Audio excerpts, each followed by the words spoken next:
So here I've shown the valve assemblies spread apart. There's at the top of the picture right here is the O-ring. This is the sleeve that holds the O-ring in place, and this is the valve stem itself.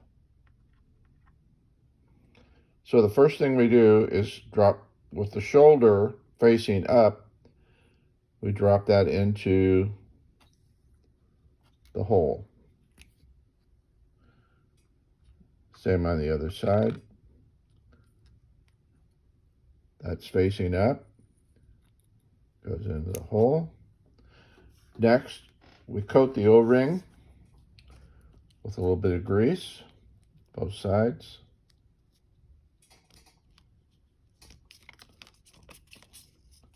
Drop it in the hole.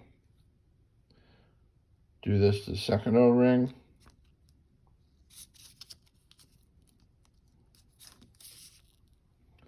Drop it in the hole. And then what I do to make sure the O-rings are seated, I take, this has a ball end on it, smooth, and I just run that around the hole just to put the O-ring into the little pocket. Same on the other side.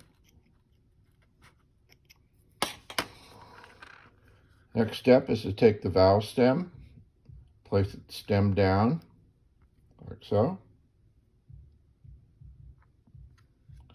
Same with the other side.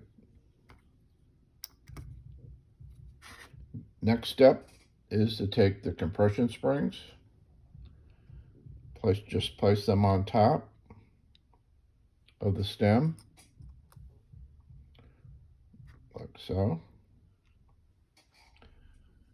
Next step is to take the valve gasket, the back cover gasket,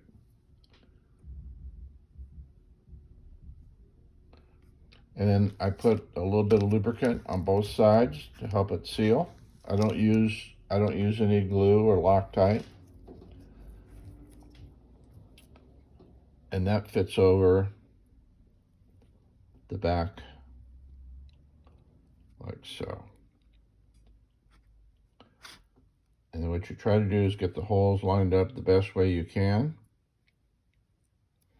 so that when you go to put the small screws in, that they won't be hitting the gasket. So it should look like this, ready for the backing plate, which we'll do next.